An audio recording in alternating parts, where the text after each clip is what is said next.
Fala galera, beleza? Estamos começando o nosso vídeo de língua portuguesa do 9º ano. Seja bem-vindo, seja bem-vinda. Convido você a acompanhar os nossos objetivos.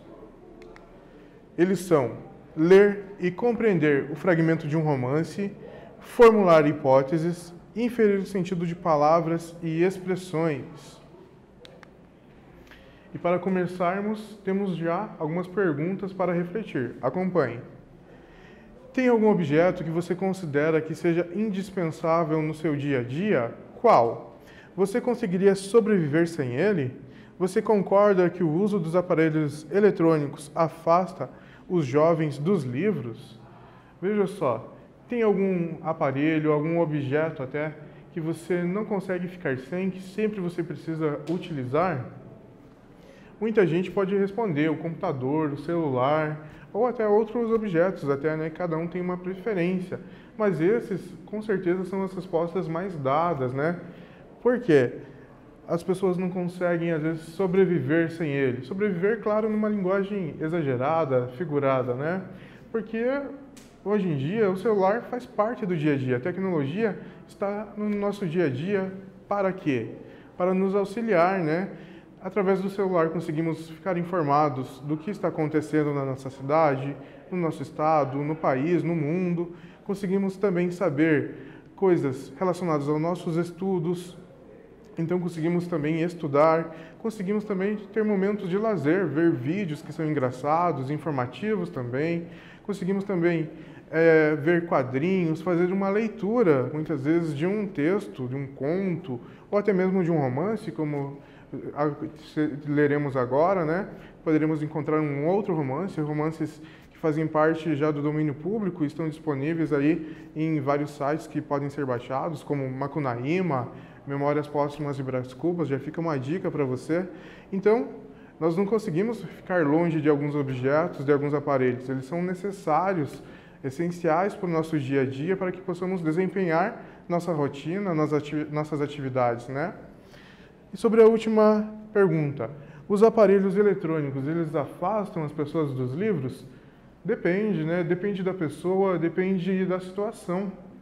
Porque muitas pessoas utilizam aparelhos eletrônicos para estudar e fazem isso com excelência, sabem utilizar a ferramenta de uma maneira ótima, que contribui muito para os seus estudos. E afastar dos livros, não necessariamente, né? Temos versões de livros, como comentei, que podem ser lidos pelo celular, e isso é prático. Às vezes o livro é muito grande, não cabe no seu bolso, e o celular sim cabe no seu bolso. Você pode levar o seu e-book, o seu livro, para qualquer lugar e ler esse conteúdo, seja para uma aula que você precisa, ou então seja apenas para ter um momento de entretenimento, um momento para você se aperfeiçoar, né? Saber de uma história a mais, treinar sua leitura. Então, pode afastar? Pode, mas ele mais contribui do que afasta as pessoas, né? E o nosso romance aqui? O nosso romance tem o título, O Menino Sem Imaginação. Isso mesmo. Vamos à leitura, acompanhe comigo. Maria botou o jantar e pela primeira vez, desde que nasci, vi toda a família reunida à volta da mesa. Como nos velhos tempos, exclamou o vovô satisfeito. Ele disse que no passado era assim, as pessoas sentavam juntas, conversavam e trocavam ideias na hora das refeições. Disse que foi a chegada da televisão que provocou uma debandada geral. Eu fiquei calado, mas me irrita muito ver alguém falando mal da televisão. Para mim, ela apenas permitiu que cada um comesse quando quisesse, porque as pessoas não são obrigadas a sentir fome à mesma hora. Vamos conversar sobre o quê? Perguntou o vovô. Que, não obtendo resposta, continuou. Não podemos perder esta oportunidade. Ela talvez não se repita nunca mais. Qualquer coisa, resmungou mamãe, desinteressada. Eu queria fazer um comentário sobre o jogo. Ah, futebol não. Mamãe cortou a frase de papai. Existe algum tema mais relevante do que o sumiço da televisão? Indagou titia. Ah, eu não aguento falar mais sobre isso, disse papai. Nem eu, concordou Amanda, e mergulhamos todos num longo silêncio. Eu havia colocado Fantástica sobre o aparador. na minha frente, mantendo seu controle remoto ao lado do meu prato, como um talher. Não acreditava que a TV fosse demorar muito mais fora do ar, porque papai falou que os donos das emissoras são poderosos e logo vão dar um jeito nisso. Eu dava uma garfada, ligava e desligava a Fantástica. Dava outra garfada, ligava e desligava, e ligava e desligava. Até que papai saiu de seu silêncio e bateu na mesa. Para com isso, Tavinho, que mania! Só quero saber quando a imagem vai voltar. Você vai saber. Vai ser uma barulhada infernal por esse país afora. Encerramos aí um trecho, né? Temos além ainda na sequência da aula, mas sobre esse trecho do romance, esse fragmento aqui, essa parte que lemos.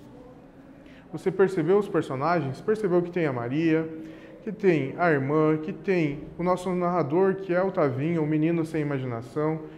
Percebeu o pai, o avô. Percebeu o sentimento que o avô tem em relação da TV? O avô culpa a TV por as pessoas não se juntarem mais para fazer as refeições.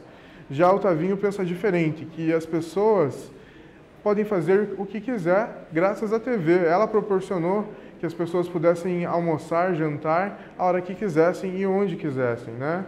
E sobre o assunto, eles não conseguem encontrar um assunto para conversar. Primeiro a mãe diz, de uma forma desinteressada, que poderia ser qualquer assunto. O pai sugere então que falem sobre o futebol. A mãe não deixa, ela corta o pai sobre esse assunto. Todos ficam em silêncio. A tia fala, então vamos falar sobre o sumiço da TV. Então ficamos sabendo o que acontece com essa família, o problema que está aí nessa história. A TV sumiu, parou de funcionar a programação. Mas o pai e a irmã já cansaram desse assunto e não querem falar sobre isso. E na sequência o pai diz ainda para o Tavinho que logo a TV vai funcionar, mas ele insiste, ele fica ligando e desligando a televisão, né? Até que temos essa frase, para com isso, Tavinho, que mania! Esse trecho apresenta uma certeza, uma dúvida ou um pedido. O que é possível inferir a partir dessa fala do pai? Vai ser uma barulhada infernal por esse país afora. Veja só, temos duas perguntas. Então responda.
Respondeu? Então confira. Esse trecho apresenta um pedido, o verbo parar está no modo imperativo. Isso mesmo. Então, quando o pai diz para, Tavinho, o verbo está no imperativo. Ele dá um pedido, uma ordem para o Tavinho não fazer mais o ato de ligar e desligar a televisão várias vezes. É possível inferir que o barulho será das pessoas ligando suas TVs e comemorando a sua volta. Isso mesmo. Então, o barulho que o pai menciona que vai ser ouvido por todos, pelo país afora, é o quê? É o barulho das pessoas ligando a TV, aumentando o volume e também comemorando, gritando de alguma forma, algumas palavras, que a TV voltou a funcionar e todos podem voltar a assistir. Vamos continuar a nossa leitura. A comida estava uma gororoba intragável. Maria é uma grande cozinheira, mas desta vez errou a mão, salgou tudo e queimou o arroz. Eu deixei cair um pedaço de goiabada no chão. Titia se engasgou com a farofa e mamãe virou a garrafa de água na toalha. Veja só, a família aí ficou um pouco atrapalhada. Cada um teve um ato meio esquisito, né? Meio inusitado. Levante hipóteses. Esses acontecimentos atrapalhados podem ser decorrentes de qual outro fato? Qual outro fato pode ocorrer que a família derrubou aí coisas no chão, ficaram atrapalhados, a Maria salgou a comida? Responda.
Vamos conferir a resposta?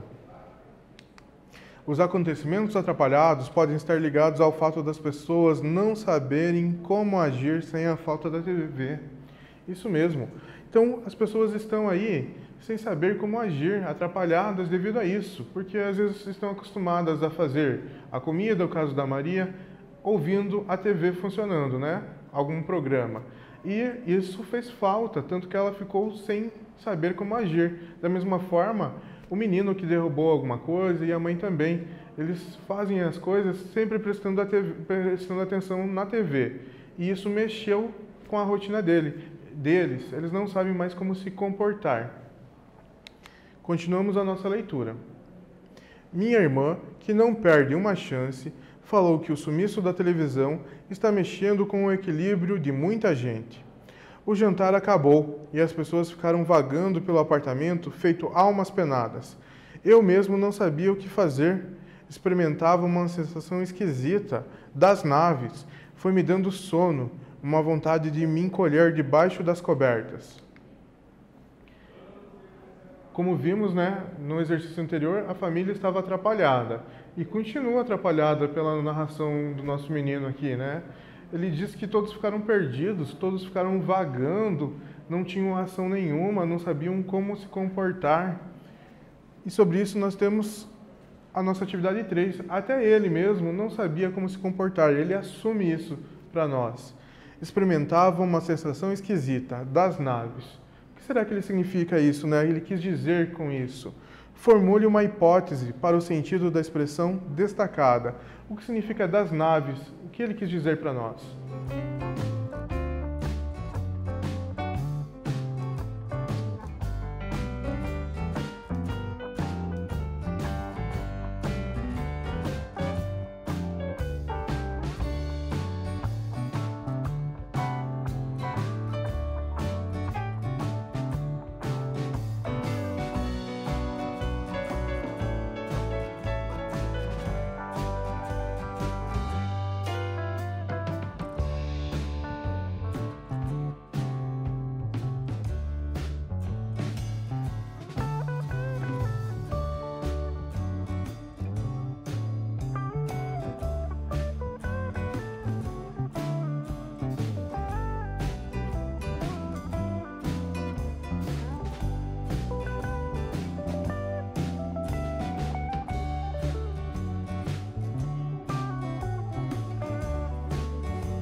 Voltamos. Conseguiu responder, pensar numa possibilidade para essa expressão que o menino utilizou, que ele se sente esquisito, né? Uma sensação esquisita das naves. O que é uma sensação das naves para você? Uma possibilidade, uma sugestão que temos de resposta é a seguinte: a sensação de estar flutuando dentro de uma nave, fora de uma realidade ou normalidade. Porque é o que ocorre, né? Todos estão fora de uma normalidade ali, sentindo falta da TV. Então estão vagando. E quando o menino usa a expressão das naves, podemos pensar que ele se sente no espaço, dentro de uma nave, onde não tem gravidade, e ele fica, de certa forma, flutuando, sem os pés no chão, fora do normal que ele vivia antes. Continuamos a nossa leitura. Foi me dando um sono, uma vontade de me encolher debaixo das cobertas. Minha irmã, ao me ver acabrunhado num canto, veio até mim. Não fique assim, irmãozinho, disse carinhosa. Veja só, o menino continua narrando ali a sua sensação estranha, que ele foi se encolhendo para debaixo da coberta. E vejamos. Marque os sentidos de acabrunhado, que se referem à sensação vivida por Tavinho. Isso mesmo. Que sensação ele está sentindo aí? Letra A, que perdeu a alegria. B, quem perdeu o ânimo. C, quem foi humilhado. O que significa acabrunhado? Como ele está se sentindo?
Respondeu. Qual alternativa temos o significado de acabrunhado referente ao menino? Se você marcou que ele perdeu a alegria e que ele perdeu o ânimo, essas são as respostas corretas que se adequam a essa questão do menino, a essa situação, esse sentimento que ele tem. Então ele perdeu a sua alegria por causa da TV e também ele está desanimado. Isso que significa acabrunhado, viu? Você pode utilizar agora também essa palavra para descrever algumas situações. Vamos falar um pouco sobre o que é o romance, esse gênero textual que estamos lendo, né? É uma narrativa longa, com várias histórias paralelas, vários núcleos narrativos independentes que são atualizados simultaneamente. Isso mesmo, então é um texto longo, com vários acontecimentos, vários personagens. Veja as características aqui. As principais são uma narrativa complexa e longa, formas ou tipos mais variados, personagens várias, cenário e espaço variado também, tempo, período de duração longo, enredo, vários fatos, narrador foco narrativo em primeira ou em terceira pessoa. O que podemos perceber é que o romance é um gênero literário grande, onde tem um texto muito extenso, em que temos vários personagens e, por consequência, várias ações. E também o tempo, como vimos ali nas principais características, é um tempo que pode ser apresentado durante anos, uma história que leva a anos aí, que o personagem conta a sua infância, sua vida adulta, sua vida idosa também. Então é uma história bem detalhada, com vários acontecimentos e vários núcleos aí narrativos, vários conflitos, diferente do que? De um conto, que é uma história curta com um único conflito. O romance é bem maior, bem mais extenso. Na aula de hoje, Lemos e compreendemos o fragmento de um romance, formulamos hipóteses e inferimos o sentido de palavras e expressões. Chegamos ao fim. Desejo a você dias melhores, continue bem e até a próxima!